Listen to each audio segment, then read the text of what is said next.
Now, you might be like, why is Trent shirtless now? And if you are, it's because you are not familiar with this channel. I don't need a reason to be shirtless. Although, right now it's because it's extremely hot because it's cold outside. My heater's been running like insane, and I just turned it down, but it's still crazy hot. And I'm filming in batches right now, so I'm also sitting in front of my very hot ring light, and I'm baking. So, but we're going to talk about the weather at Cedar Point and really when to visit Cedar Point. So, come along with us. I hope you're ready. I hope you're excited, and let's go. Also, this gives me like a costume change, even though I really didn't change. I just took off my shirt, but you got it. All right, let's go. So when to visit Cedar Point. If you are on this channel right now, you are checking out kind of ideas about possibilities of things that might help you to go to Cedar Point. On this channel, I answer all those different kinds of questions, and I want you guys to ask me tons of different questions, things that might help you out. I promise I won't be shirtless for every single video that I answer, but if you ask a question, I will give you the answer, or at least I'll get as good of an answer as I possibly can about that thing. Also, this is beer in a theme park. I didn't explain that yet, and we're still drinking the same drink from last time. It's flowery because I'm very manly, which is why. Yeah. Anyway, we're going to talk about all these different kinds of things, and you're actually going to see me do all these things during the main season also. So during the season, you're actually going to see me visit the hotels. You're going to see me visit the theme parks. You're going to see me give you all kinds of different vlogs of all kinds of different things and answer very, very specific questions for you guys so that you know what you are coming into when you're coming to the parks. Because here on Not Your Normal Guy, we go to the theme parks so that you don't have to, but you'll want to anyway. So today, like I said, we're talking about when to visit Cedar Point. And the biggest gauge of the best time to visit Cedar Point, meaning as far as the best crowd levels go, is the hotel costs. If hotel costs are lower, then they're going to be decent. There aren't a ton of hotels. You could travel an hour in either direction and hit either Cleveland or hit Toledo, and at that point you're going to get better hotel costs because they're larger cities. They're going to have more demand for hotels, and they're going to have more demand for hotels all year long. But at Cedar Point, you don't have that demand for hotels all year long. In the off season, you have a couple of water parks, indoor water parks, but those have their own hotels associated with them already. I mean, they are the hotel.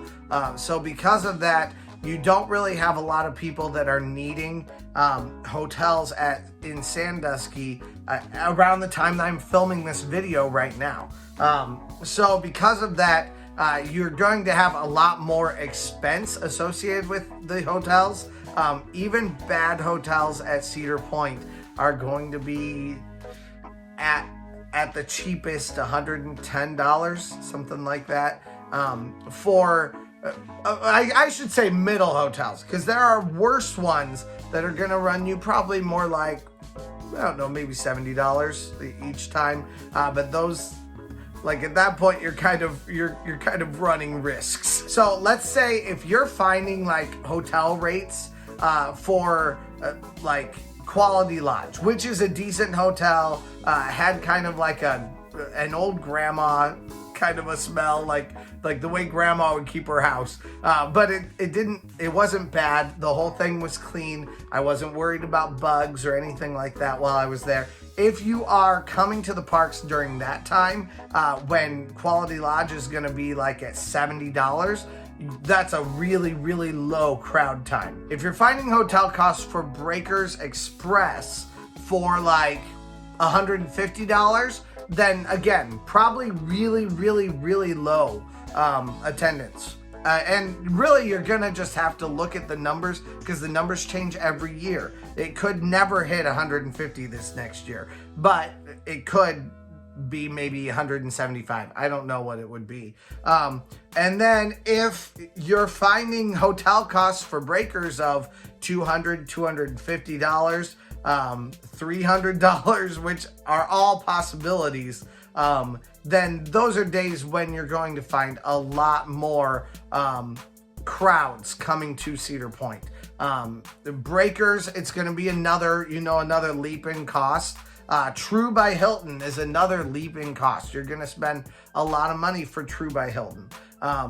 Each of these is going to have kind of their different price point, but if you're seeing the lower end of their costs, like if you look at what they cost right now, and let's say they cost $120 right now or $80 right now, then you can kind of look at that and be like, okay, that's like nobody's coming right now for that cost. But during the summer, those costs are going to go up dramatically as more and more and more people come to the parks. Again, that's your best gauge. That's your best way to look at the idea of how many people are going to be there, is just kind of to book a weekend somewhere along the way or check out the prices, and that's really going to give you your best option. But we're also going to talk about them in kind of generalities. Of course, weekends are going to have the most people coming to Cedar Point, which means those are going to be the busiest times, which means it's going to be the hardest to ride every roller coaster that you're wanting to ride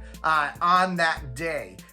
So you're going to have the longest 2-hour lines and things like that. I have noticed some trends over the last 3 years and plus that I've been going to Cedar Point. And you can check out those videos and all the stuff that I've said in previous years in other videos that are on here. I will link all kinds of different playlists and stuff like that. That should help you out. Also, press that subscribe button because we're going to be talking about tons of these planning strategies and things like that for Cedar Point throughout this season. So come along with us and you can kind of stay informed about what's actually happening at the parks. But because of that, I've noticed a few trends. And one of those trends is the busiest times. So the busiest times are weekends, holidays, and weekends. Of course, weekends are always going to be busy, no matter what, with any kind of special event kind of a thing. Weekends are your busiest time. But the weekdays are going to give you kind of a respite from some of that. So if you can take a Thursday off, or if you can take a Tuesday off, those are your really good options. Wednesdays also. The Thursdays and Tuesdays often almost feel like they could be part of an extended weekend. A Wednesday is usually going to really give you the best bet for no time at all that you're going to have to spend waiting in lines. Overall, though, this whole trend of holidays, weekends, and weekends is gonna be pretty self-explanatory, because if your local mall would be incredibly busy for the cities that still have malls, then your theme parks are also gonna be very busy. So during weekends is kind of the one thing that's out of that a little bit, because weekends is just going to be busy because people are out celebrating. So a lot of locals are there at the parks, getting scared and stuff like that. That's part of the reason why those times work that way, but that's not every time at Cedar Point. Instead, usually throughout the rest of the week or the rest of the year, holidays and weekends are going to be your worst bet. Another rule of thumb, if kids are off school, or if families would be more inclined to take their kids out of school during a certain time, those times are going to be very, very busy times. Anytime a family can kind of get everyone together, that's when you're going to have the biggest crowds showing up at Cedar Point. On the flip side of that, you do have weekends. Thursdays are really great options and kind of almost a reward for local people, people who are within driving distance, because I was able to go after work a couple times this last year for weekends on Thursday nights. And that's really fun to have that ability to get to Cedar Point in time and still be able to drive back for work in the next day. So yeah, definitely a good option because weekends is one of the busiest times of the year, as I've already said. But Thursday nights for weekends are going to give you a lot better of an option. Now, another rule of thumb given weekends is the closer to Halloween you get, the busier and busier and busier it gets. The real kicker here is that on the beginning of the season, it already feels busy. It already feels busy as Halloween just begins with its very first week, but it does get busier. It gets worse and worse and worse and worse, to the point where this last year there were times when it was bottlenecking to the point where it was dangerous. I've heard stories. I never saw this. I was able just to kind of maneuver through it apparently, but there were times when people were almost in like a panic riot because people had stopped along a whole section of the pathway where they were not able to walk around anymore. And this was on Frontier Trail. Like I said, come earlier in the season rather than later in the season. I know you want to celebrate. The closer it gets to Halloween, the more you want to celebrate. But it's just like, come earlier, don't come later.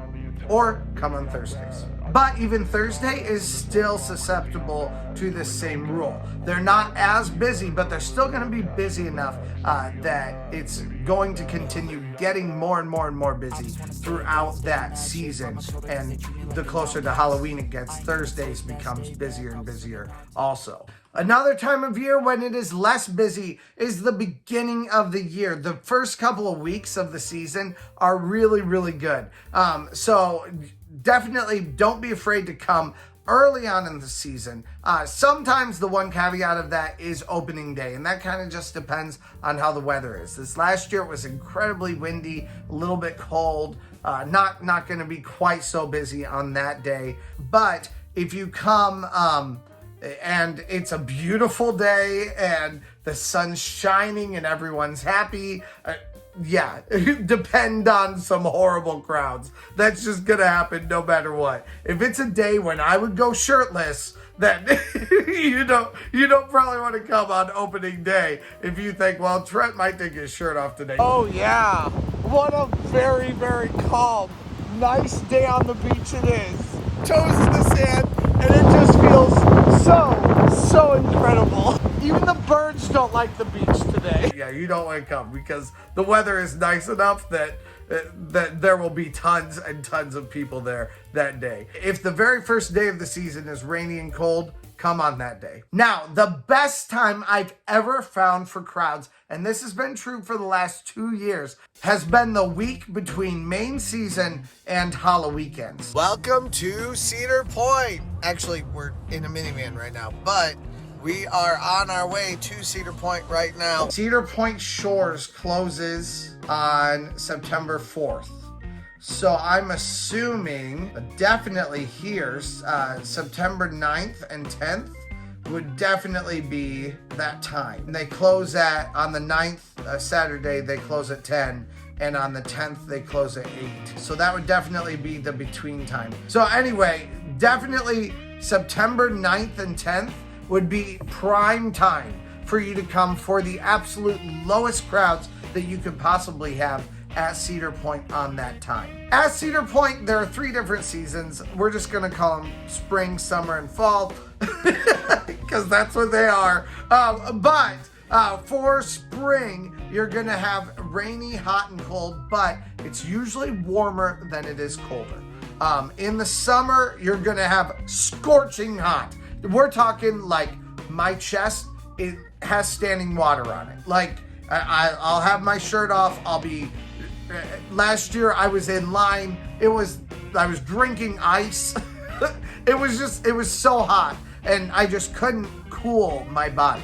At that point, you need to be drinking as much water as you possibly can. And yeah, like there were times when I walked into the park and I was just like, this shirt's never gonna be buttoned today. Like, why would I? Of course, it's Great Lakes weather, so it can change on a dime. So it might be scorching and then it might be raining right after that. So it's gonna go back and forth quite a bit.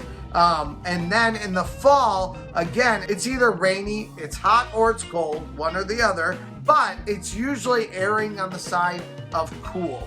Usually. Now, 2 years ago, I went with my daughter to Halloween, and I wore a big button-up shirt like I did in the very last video that I was just filming. And when I was wearing that, I walked in, it was perfect. It was nice and cool. And then as the day went on, it was just like, oh my word, it's so hot. And it just unbuttoned one piece at a time until we went on the beach and just got in the water because it was way too hot. At that point, the water rides aren't running. You're going to have to be hot unless you want to go hang out at the beach. So that was a good way to cool down though. But yeah, definitely like, also that brings up a point too of what to wear. So wearing, for guys anywhere, wearing a button-up shirt is definitely good. Something you can unbutton so that you can cool off is good. Basically what I'm saying is wear something that you can change. You know, like for girls, maybe wear like a sweater, some sort of a loose-fitting sweater that you can take that off and have some sort of a nice tank top or something like that underneath. That you can kind of just wrap around the sweater, otherwise around your waist. That's a good option, but some sort of versatility in what you're wearing is definitely good to get through the crazy changes in weather that you may have. Because like I said, you may start out the day thinking, oh yeah, this is going to be great. And I promise you the weatherman here in the Great Lakes area is not always right. He's good. He's a good person. But... or she, but they're just not always right, so don't expect it to be correct. We're also going to talk just really fast about the events. There are certain events that you may not want to miss, and those are going to play a role. They're going to play a role in how big the crowds are, but they're also going to play a role in whether or not you want to come. If you want to come to the Frontier Festival, which is a great place to come and get like craft drinks that are actually very similar to this, hazy IPA. If you want to come find some like local beers and things like that, also some great creative meals that you can find in the Frontier Festival that are always cherry themed. It's a fantastic time to come and eat and enjoy, kind of along the vein of like an Epcot food festival kind of a thing, food and wine festival. That is the time to come to Cedar Point. Frontier Festival starts in the spring on May 25th, and Cedar Point Shores opens at May 26th. So Cedar Point Shores, of course, is just the water park. But if you're coming and you're wanting that, you don't want to show up on May 6th you don't want to show up on May 6th hoping that Cedar Point Shores is opening up that day. That's why I said opening right there. You don't want to come hoping that Cedar Point Shores is going to be open that day. You may not want to miss the start of the parades or the shows. Those are going to start probably a couple weeks after the beginning of the season. You don't want to miss, you're not going to want to miss Cedar Point Nights. If they're doing it, that's a little bit up in the air. Also, Frontier Nights, Wild Frontier Nights is another one of those that's up in the air right now. Nobody knows if they're going to do it or not. Last year, they didn't announce it until about a week before the season opened. You may want to come for the 4th of July fireworks that happen now over the water. I've actually never been to them. I always go to a friend's house for 4th of July. And you're not going to want to miss the Halloween opportunities that may be coming, or you may not want to miss those. You may not care about any of those, and all you care about is roller coasters. Well, at that point, you want to come on September 9th and 10th, if that's the case. So I hope that gave you a little bit of insight. Like I've said, we're doing all the stuff about all of Cedar Point. It's all going to be on this same playlist right up here. So go check it out. You're going to want to, kind of come and plan with us. Let us know what your plans consist of for this next year. When are you going to be here? What are you going to be doing? We'd love to hear from you guys down below. Also, if you have specific questions about stuff regarding Cedar Point that I can answer, I'd love to hear from you guys, because that's what I'm here for. So let me know if there are specifics you want to hear from. I'll be happy to film even a very short video just to talk about them every time you ask a question, you're representing like 100 other people. So if you have a question, you're not alone. You're just the only one willing to speak up for other people. So ask the question. I'm more than willing to make a quick video addressing the thing that you're talking about.